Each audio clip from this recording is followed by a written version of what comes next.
Hello, and welcome to this edition of Absolute Truth. I'm your host, Glenn MacArthur. Tonight we are going to talk about prophets. Prophets, both true and false. First of all, I would like to use a disclaimer. Number one, this edition is this podcast has nothing to do with the creation, formation, or authorization of any kind of authority. This is simply the examination of theory and possible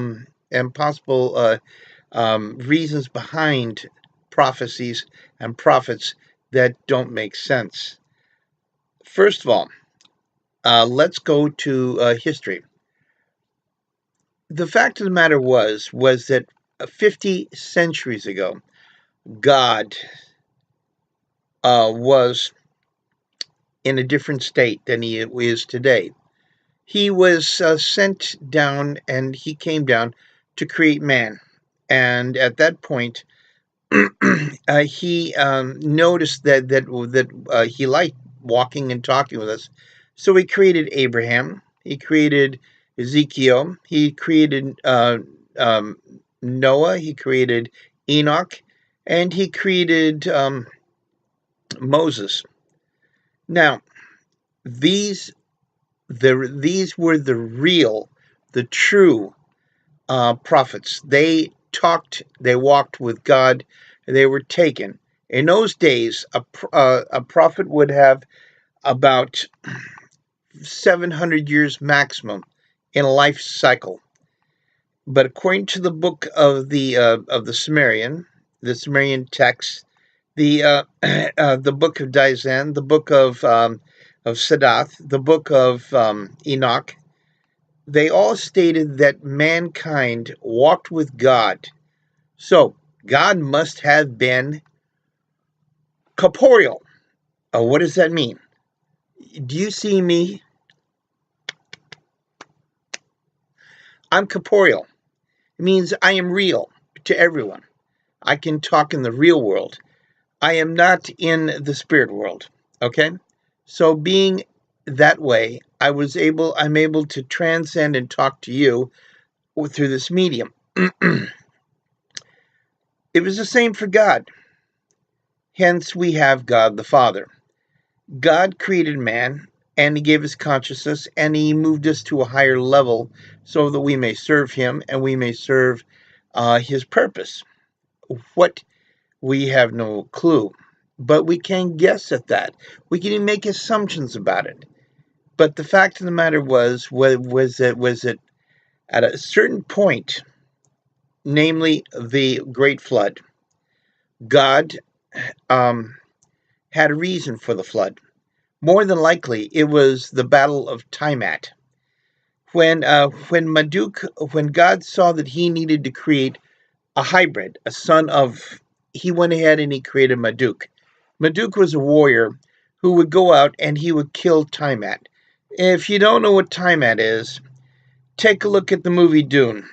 That big worm or that big snake, that's Tiamat. Now picture that this guy with 50 warriors who were known as Zonies went out and he killed this thing.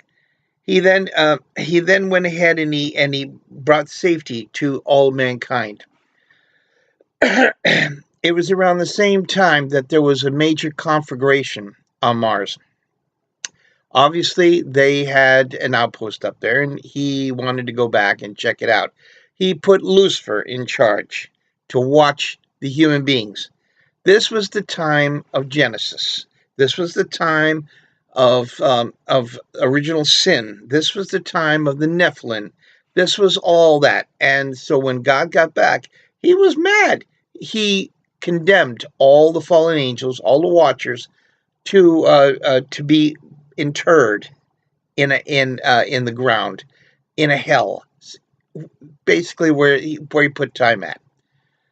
So next came what happened next was there was a he created Noah and Enoch to help the people figure out what went wrong, and he decided to save a certain the creatures of the earth plus a few others.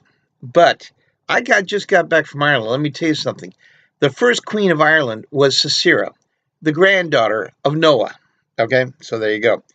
But that's just the several people got out before this happened.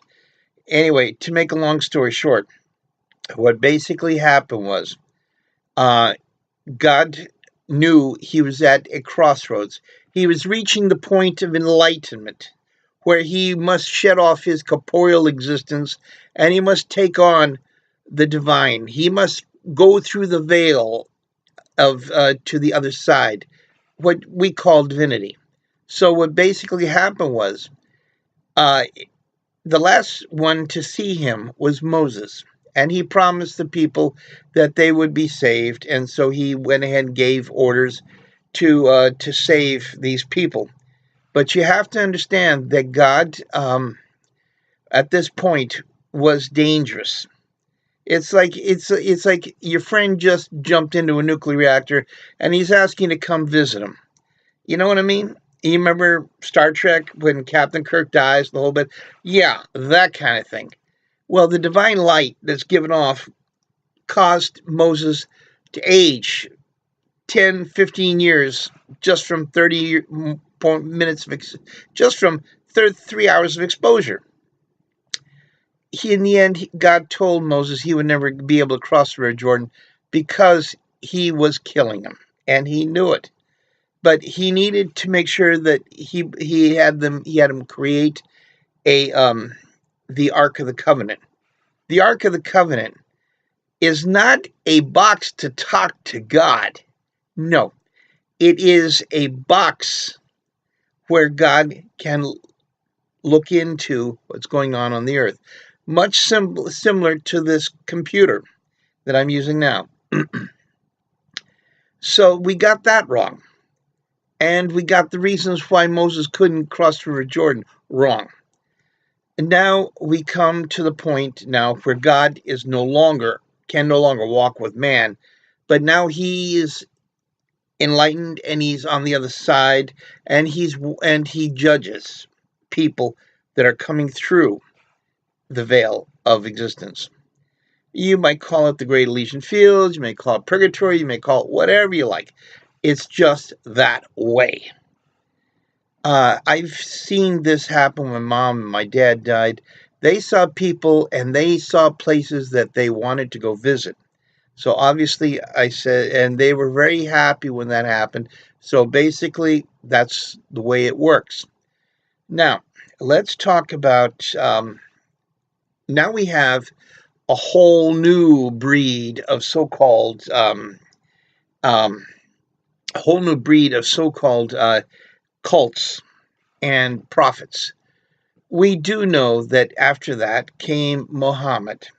Muhammad was a prophet who was schooled and lectured by Gabriel. Gabriel is an angel. Gabriel is not God. Gabriel's marching orders were basically to test man and to watch what's going on. And and God gave him an ark, upon which was buried in Mecca.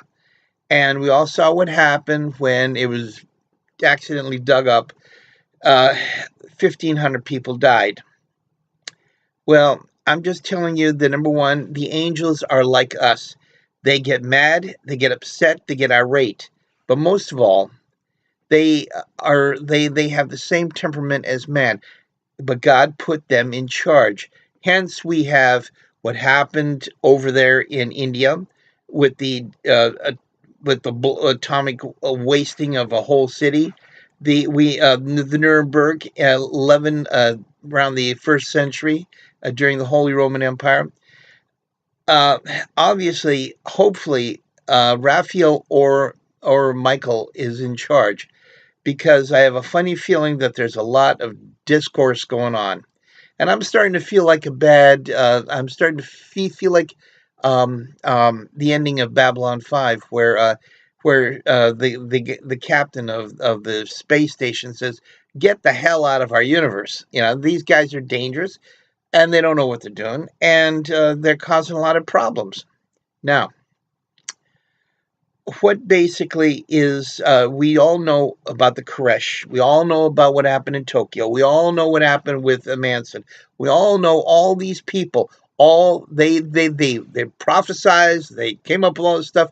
But in the end, all they left was a big bloody bill of human sacrifice and destruction. So please, if you believe in what you believe in, good. But remember, God has many names, and God is waiting on the other side. So if you screw up here, if you break his commandments, especially about killing and especially about coveting your neighbor's goods, that includes pedophilia and slavery, you will find yourself answering to him, not me. So I would definitely try to lead my life the best way I could. Now, and I would question anybody who says, "Put on a belt and go blow yourself up for the for Allah." Guess what? There ain't gonna be no rivers of honey and no 72 virgins waiting for you. It's just gonna be you and God, and He ain't gonna be happy. Okay, just remember that. Now, saying that, all I gotta say is, this is Glenn MacArthur, AbsoluteTruth.com. Goodbye and good night.